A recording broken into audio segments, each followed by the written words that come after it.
Bismillahirrahmanirrahim. Assalamualaikum warahmatullahi wabarakatuh.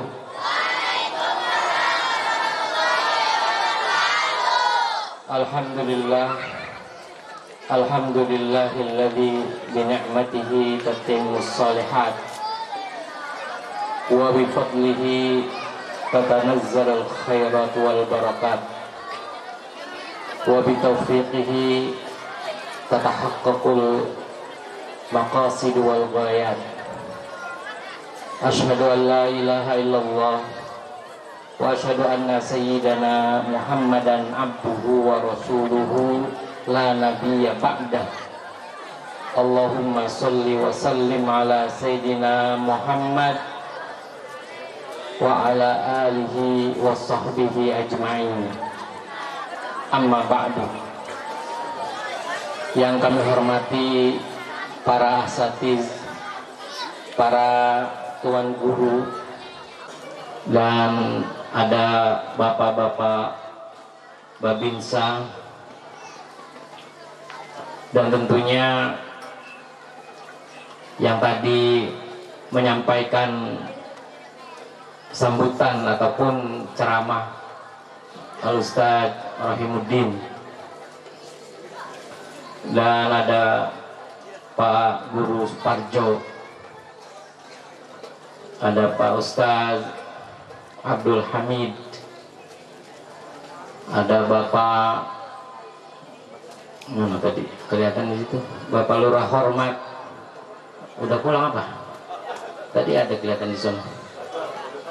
Dan tentunya Sohibul Hajah pada peringatan tasyakuran dalam rangka kemerdekaan RI yang ke-78 dan juga peringatan-peringatan yang lain, dan yaitu yang terhormat Bapak Kepala Desa Pantai Hurib, Bapak Suwandi HS beserta istri, para hadirin hadirat sekalian, jamaah majelis tasyakuran yang dirahmati oleh Allah Subhanahu wa taala. Syukur alhamdulillah kita panjatkan kehadirat Allah Subhanahu wa taala. Pada malam hari ini kita masih diberikan nikmat sehat, nikmat kesempatan, sehingga kita bisa duduk di majelis ini untuk mengungkapkan rasa syukur kita kepada Allah Subhanahu wa taala. Mungkin banyak tadi sudah disampaikan bahwa momentum atau kesempatan hari ini banyak sekali perayaan, ya.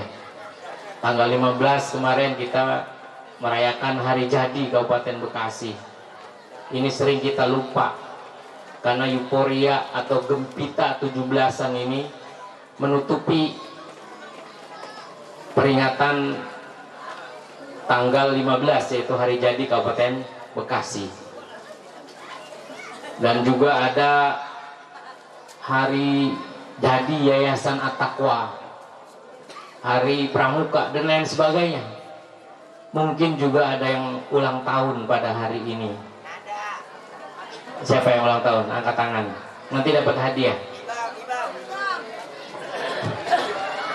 Siapa yang ulang tahun?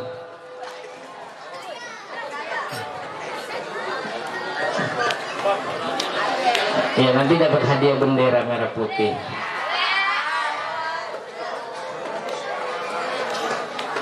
Para jamaah sekalian, kemerdekaan yang kita nikmati sekarang ini itu bukan ujug-ujug datang. Ini bukan sesuatu yang hadir begitu saja, tetapi mengalami satu proses yang luar biasa. Ada pengorbanan yang luar biasa, pengorbanan tenaga, pengorbanan materi, darah, nyawa, semuanya dikorbankan untuk mendapatkan kemerdekaan yang sekarang kita rayakan pada hari ini. Kalau kita baca sejarah, 350 tahun Belanda menjajah Indonesia. 3 tahun setengah Jepang. Sebenarnya bukan hanya Belanda sama Jepang saja. Ada Portugis, ada Inggris, Spanyol. Jadi orang Eropa itu datang ke sini itu menjajah itu karena sumber alam yang dimiliki oleh negara kita Indonesia. Bahkan kita tahu setelah kemerdekaan pun Belanda masih pengen balik lagi. Belanda enggak rela. Ya kalau itu kan dulu ketika merdeka itu memang Belanda itu kalah sama Jepang. Tapi kemudian Jepang kalah. Sehingga kemudian ada momentum bangsa Indonesia memproklamirkan kemerdekaannya. Tapi Belanda nggak mau lepas gitu saja. Kita mengenal ada agresi Belanda kedua. Ada pertama dulu. Itu tahun 47. Kemudian ada agresi Belanda kedua. Dan terus upaya-upaya dari berbagai pihak untuk mengganggu kemerdekaan Indonesia ini, sehingga kemudian bangsa Indonesia akhirnya energinya habis untuk melawan rongrongan yang ada. Kalau tadi kita cerita rongrongannya dari luar, tapi juga ada letupan-letupan yang timbul dari dalam negeri Indonesia itu. Tapi alhamdulillah semua halangan, semua rintangan itu bisa kita selesaikan dengan baik. Walaupun tentunya kewaspadaan kita ini harus tetap dijaga. Para bapak sekalian, kalau kita membaca Undang-Undang Dasar 1945, kita baca preambul atau pembukaan undang-undang yang pertama. Alinea pertama mengatakan bahwa kemerdekaan itu adalah hak segala bangsa. Oleh sebab itu, penjajahan harus dihapuskan di muka bumi.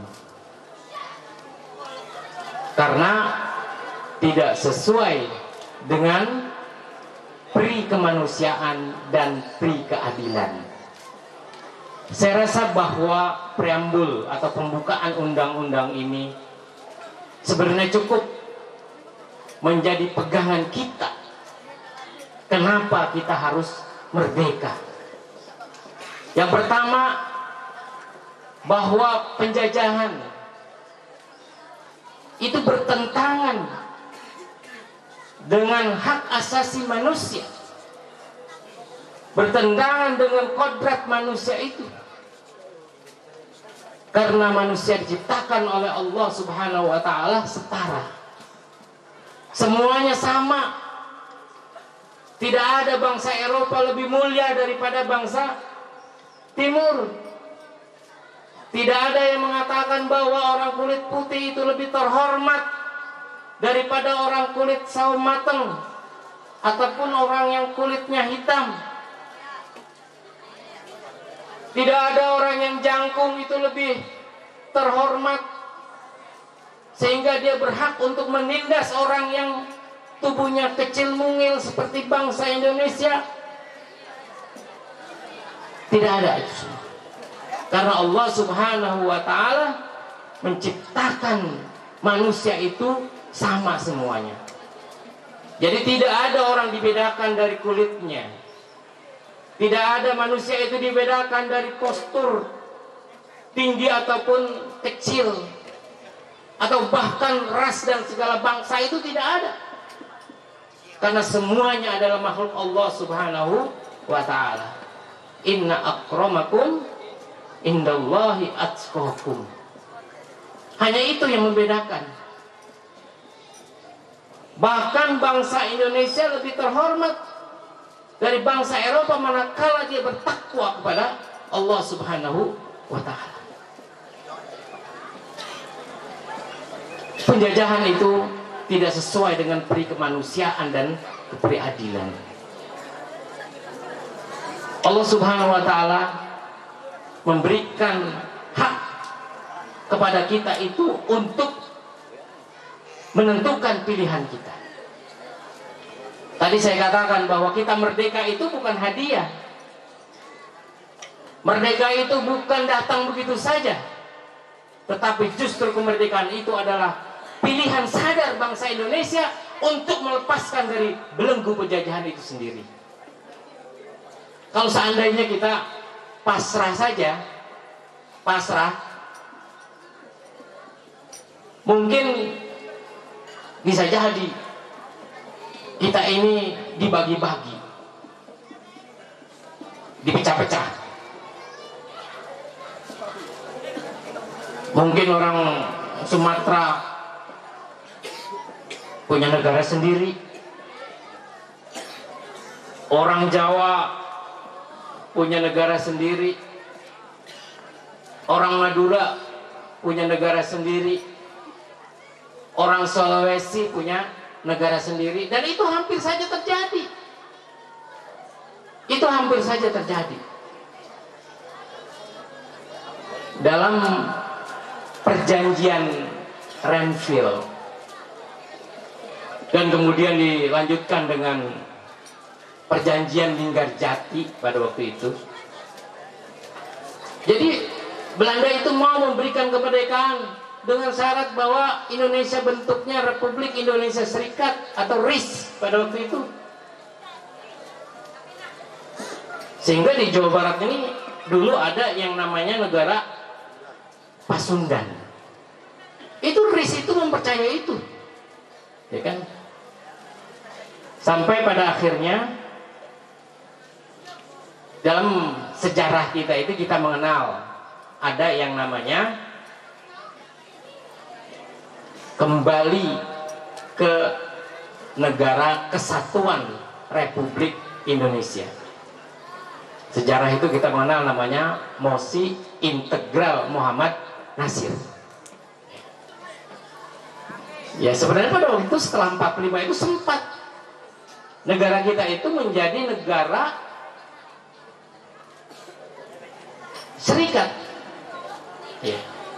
Negara serikat. Kalau negara serikat itu sama seperti Amerika. Ya.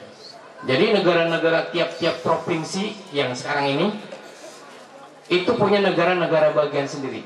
Tadi itu makanya timbul, ya ada negara Sundan, ada negara Madura. Madura itu punya sendiri. Bahkan kalau zaman dulu saya ingat itu, kalau haji itu orang-orang tua itu kita tanya, Pak sampean dari mana? Gitu. Ini Mbak logat Madura gitu ya. Saya dari Madura, Dek, gitu. Dia ngakunya dia negara Madura gitu. Di bawah sadar itu mungkin doktrin itu, kalau orang tua tanya dari mana, dia bilang dari negara Madura gitu.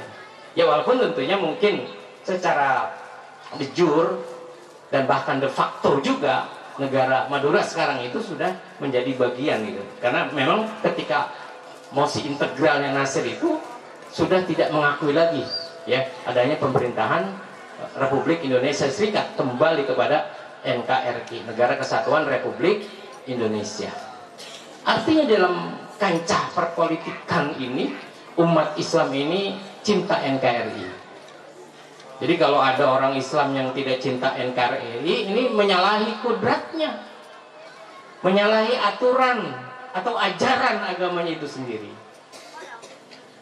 Kenapa? Karena di dalam Islam itu kita diberikan kebebasan untuk memilih.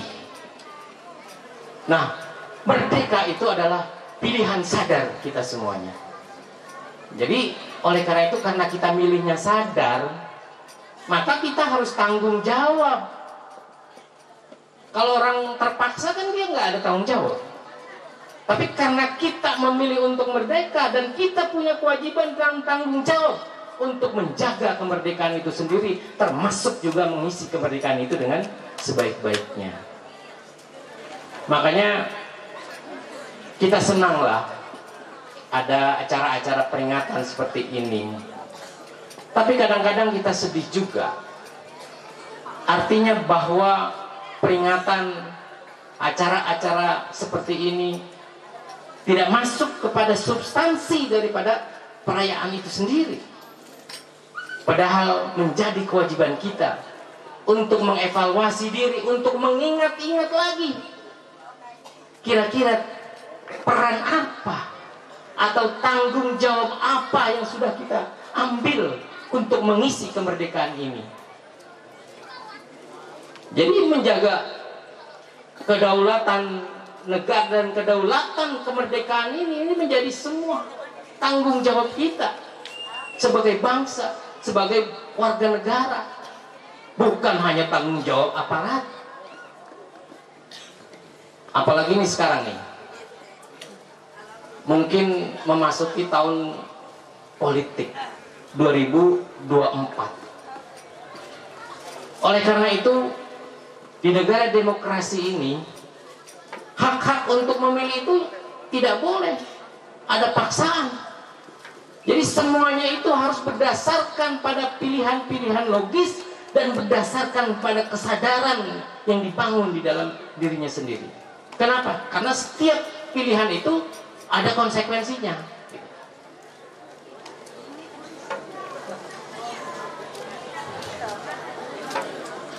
Bahkan di dalam ajaran kita, di dalam agama kita ini, Allah Subhanahu wa Ta'ala di dalam surah Yunus ayat 99, A'udzu billahi minasyaitonir rajim. Walau sya'allah la amana man fil ardi kulluhum jami'an. Seandainya kalau Allah mau, ya, kalau Allah mau, Allah bisa jadikan semuanya orang ini beriman. Ma fil ardi kulluhum jami'an, nggak ada yang kecuali. Tetapi Allah kasih kesempatan kepada kita untuk memilih satu keyakinan mana yang dia yakini. Kenapa? Karena ada tanggung jawab setiap pilihan tadi. Ya bukan Allah tidak mampu. Misalnya biar enak udah beriman semua, selesai urusan. Kalau beriman semua nggak ada nabi, nggak ada ustadz, nggak ada kiai, nggak ada madrasah, nggak perlu. Ya, beriman semua. Tapi Allah nggak bilang gitu. Padahal kata Allah, walau sya'allahu la amana ma fil ardi kulluhum jami'an. Kalau Allah mau bisa beriman semua. Tapi justru disitulah Allah berikan kebebasan kepada kita untuk memilih mana jalan yang benar, mana jalan yang salah. Al-haqqu min rabbikum fala takunanna minal mumtari. Tapi Allah jelas memberikan kebenaran itu hanya datang dari Tuhanmu. Jadi kebenaran itu ada. Kita diberikan akal, diberikan pikiran untuk bisa menentukan, bisa memilih mana yang jelek, mana yang buruk, mana yang salah, mana yang benar, mana yang iman, mana yang kafir, dan seterusnya. Semuanya ada di dalam diberikan akal pikiran kita. Makanya kalau orang, mohon maaf ya, kalau orang yang hilang akal alias gila, itu ghairu mukallaf. Ya. Ghairu mukallaf itu terserah dia mah. Enggak ditanya nanti di akhirat itu terhadap pilihan-pilihan itu, karena ghairu mukallaf. Akal, tapi kalau kita yang sehat, kita yang berakal, pasti ditanya. Kenapa kamu memilih itu? Kenapa memilih ini? Kenapa beriman? Kenapa kafir dan segalanya? Kenapa maksiat? Kenapa taat? Itu semuanya ada konsekuensinya. Nah, oleh karena ini pikiran kita ini adalah sesuatu yang amat berharga. Kemerdekaan pada hakikatnya adalah membebaskan kita semua untuk mengatur diri kita sendiri. Kalau dalam konteks bangsa bernegara kan begitu. Ya. Artinya kita membebaskan dari segala penjajahan di muka bumi ini agar kita bisa mengatur diri kita sendiri terhadap pilihan-pilihan yang akan kita lakukan. Kita bebas untuk membangun sendiri, kan gitu. Kita bebas untuk mengambil sumber alam yang kita miliki, ya kan gitu. Untuk kepentingan dan pembangunan negeri kita. Kalau dulu zaman Belanda, Kali Bekasi ini kalau kita baca sejarah, Kali Bekasi Pak, makanya ada gabus pabrik, ada itu kan, itu pabrik gula. Jadi sekitar ini banyak pohon tebu. Jadi dipaksa orang untuk nanam tebu dan produksi gula. Gulanya buat kita? Bukan, dibawa ke Eropa, dijual oleh POC. Ya. Terus nanam apa lagi? Terus gitu kan. Tanam lagi. Tidak punya kemerdekaan memilih untuk itu. Rempah-rempah dibawa. Minyak. Jadi kalau ladang-ladang minyak yang ada, sumur-sumur minyak itu yang ada seperti di Sumatera, di mana itu, ya kalau kita aja nih baru sini kan. Kalau ladang-ladang atau sumur-sumur yang lama itu semua Belanda tuh yang buat.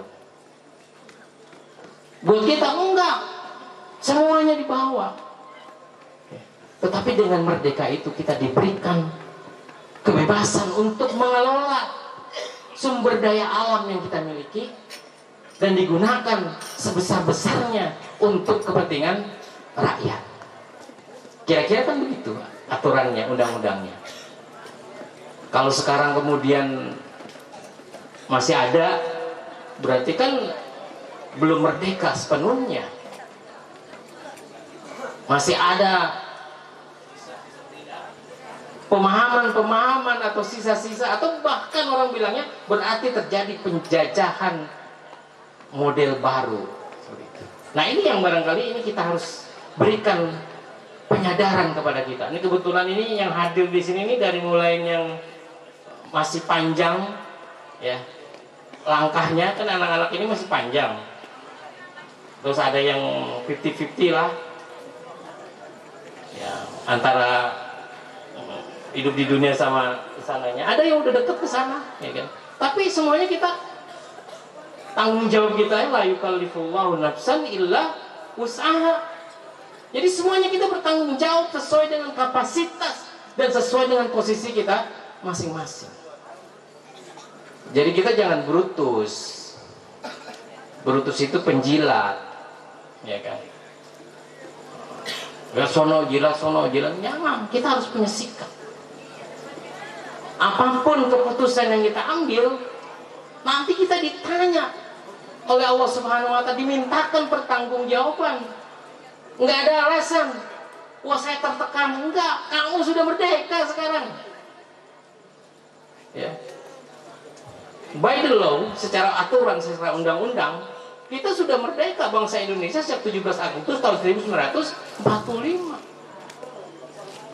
Ya kalaupun mungkin secara politik lah, misalnya dulu terjadi multi partai gitu kan, kemudian diberangus jadi 3 partai, itu semuanya proses. Sekarang dibuka lagi gitu kan, multi partai lagi boleh, mau buat partai apa, ini kan proses politik, ya dinamikanya terjadi seperti itu.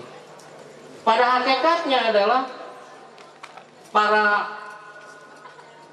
petinggi-petinggi ini, ya ingin sebenarnya memberikan kebebasan semua pilihan-pilihan itu. Karena semuanya itu adalah ada konsekuensinya. Para jamaah sekalian, saya ingin dalam kesempatan ini membuka pikiran kita nih orang Pondok Soga,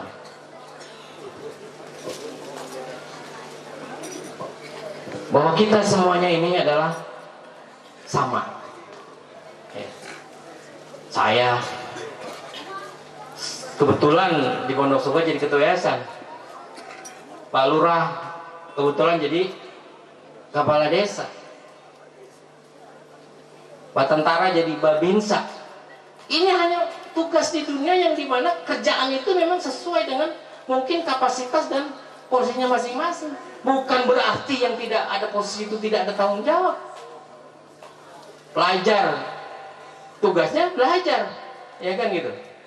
Dia akan ditanya kalau dia tidak belajar main mulu misalnya kan. Padahal orang tuanya susah payah bekerja untuk cari biaya, terus dia main terus misalnya. Ada tanggung jawabnya, risikonya akan ada gitu. Kita pun sama, ya kan. Jadi marilah, barangkali saya tidak akan banyak berpanjang kalam ini. Intinya bahwa setelah kita merdeka ini, sesungguhnya kita diberikan kebebasan untuk mengatur diri kita. Walaupun tentunya bebas itu bukan tanpa aturan. Bukan berarti semau-maunya, ya kan gitu. Wah, kemarin kata Pak Samsul bebas, udah semuanya gitu kan. Naik motor nggak pakai helm nggak apa-apa, bebas, sudah merdeka. Kalau masih pakai helm masih diatur-atur gitu kan misalnya. Atau saya lihat banyak motor nggak bayar pajak gitu kan misalnya kan. Dia pikir, wah kan bebas. Itu kebebasan yang kebablasan. Bebas tapi bertanggung jawab. Kita bernegara, berbangsa, ini ada aturan juga. Tetapi aturan-aturan itu adalah dalam rangka untuk menjaga kemaslahatan yang lebih besar. Kenapa harus bayar pajak? Karena ada maslahat yang akan dicapai. Pembangunan itu kan dibiayai dari pajak. Nah terus kalau ada yang tadi nyuri atau korupsi pajak, itu bukan urusan kita. Ngapain ngurusin orang? Gara-gara orang korupsi terus kita nggak mau bayar pajak misalnya kan? Itu salah cara berpikir begitu. Kewajiban kita sebagai warga negara misalnya, ketika kewajiban kita tunaikan. Tapi ketika ada orang yang korupsi, ketika dia kita laporin kepada wajib, dia ditangkap sama polisi misalnya kan. Kalau perlu laporin, karena kita juga punya kewajiban untuk menegakkan hukum, menegakkan aturan itu. Jadi penegakan hukum itu juga bukan tanggung jawabnya aparat doang. Nggak bisa kalau hanya mengandalkan aparat. Tetapi masyarakat juga harus aktif seperti itu. Ini yang saya katakan bahwa dalam bermasyarakat, ya, sebagai masyarakat ini kita tidak berdiri sendiri. Ya. Jadi kadang-kadang kan kita sering ngurusin urusan yang bukan urusan kita. Ya. Sebenarnya nggak mau bayar pajak, tapi gara-gara nonton TV ada yang korupsi, jadi alasan. Wah, Pak RT dari korupsi gitu, ya kan? Terus selesai masalah kan nggak juga. Kalau mau selesai, ya tetap kita bayar pajak misalnya kan. Kalau ketahuan laporin, biar penegak hukum yang itu di dunianya begitu. Kalau di akhiratnya pastilah, ya kan, nggak bakalan lolos. Karena Allah Subhanahu Wa Taala ma yalfizu min qaulin illa ladaihi raqibun atid. Jadi urusan sama Allah itu ada raqibun atid, ada malaikat raqib dan malaikat atid yang kemanapun kita. Jadi jangan takut gitu loh. Jadi tugasnya itu udah ada yang tugas. Kadang-kadang kita ini sering mencampur urusan yang bukan urusan kita. Pakai urusan raqib atid aja kadang-kadang kita mau campur gitu loh. Biarin aja, kita yakin aja. Ya, urusan raqib atid pasti nggak bakalan luput catatannya itu, gitu kan?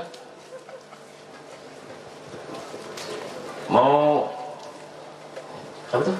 Masukin jariah, infak, udah ngerogoh duit gini, mending banyak, cuma 2.000 gitu kan, nggak jadi masuk lagi. Ntar DKM-nya dibuat kawin lagi, nggak jadi gitu. Lah ngapain, itu mah bukan urusan lu bang, ya kan? Nah kita kalau hidup itu ngurusin urusan-urusan yang bukan kita, ini kita lama majunya, ya kan? Lama majunya. Nah oleh karena itu, ini bagian daripada hal-hal yang sering merusak makna kemerdekaan itu sendiri. Jadi kita merdeka untuk menjalankan agama kita, menjalankan syariat kita sebagai pemeluk agama, sebagai warga negara. Kita bebas untuk melakukan apa saja sesuai dengan peraturan perundang-undangan yang ada gitu. Karena tadi kalau nggak ada aturan, nggak ada undang-undang, akan semeraut kita kan. Nggak usah jauh-jauh nih. Kita segini aja nih. Kalau nggak ada pembawa acara, nggak ada ini, nggak ada itu, ampar-amparan juga kan. Bawa pakai aki, pengennya duduk di tengah, wah banyak cewek-cewek gitu kan. Nah, itu nggak ada aturan kan. Tapi karena ada norma, ada aturan, kita masih jaga. Biarin itu, biar anak-anak cewek di situ, apalagi nonok cowok santri misalnya pengen nyampur bae misalnya kan, kalau nggak ada aturan. Jadi hal kecil itu memang perlu aturan gitu loh. Jadi bahwa merdeka itu bukan berarti kemudian kita bebas tanpa aturan. Nah kemudian urusan kita bermasyarakat di dalam negara kesatuan Republik Indonesia ini, kita sadar yang ada ini bukan orang Betawi doang, ya kan? Bukan orang Jawa doang. Di sini juga ada banyak nih. Pak Parjo, namanya aja orang Jogja dia. Ada di Pondok Soga. Siapa lagi ya? Pak Ansori, namanya Ansori, orang Pondok Gede dia. Pindah kemari, ya kan? Asalnya Pondok Soga, asalnya Pondok Soga. Madura. Sampean Madura, Cak. Pak Tumrin, namanya orang mana dia? Sudah tenang. Orang Medan sampean. Sampean orang Madura ya? Saya matanya sipit ya? Sipit ya saya? Apalagi empeng saya tuh, empeng Mariama itu saya fotonya Cina banget gitu kan. Mukanya. Mungkin juga kita ke atas itu Cina juga gitu. Gini ya, orang itu nggak bisa milih lahir itu sebagai orang apa. Kalau boleh milih, kira-kira Pak Ansori mau milih sebagai lahir di mana? Saya kalau milih di Qatar. Kenapa milih Qatar? Makmur. Jadi di Qatar dia baru lahir itu sudah sediain rumah, tanah, sama uang. Ada kalau milih yang nggak mau milih lahir di Indonesia, kalau disuruh milih, ada yang mau?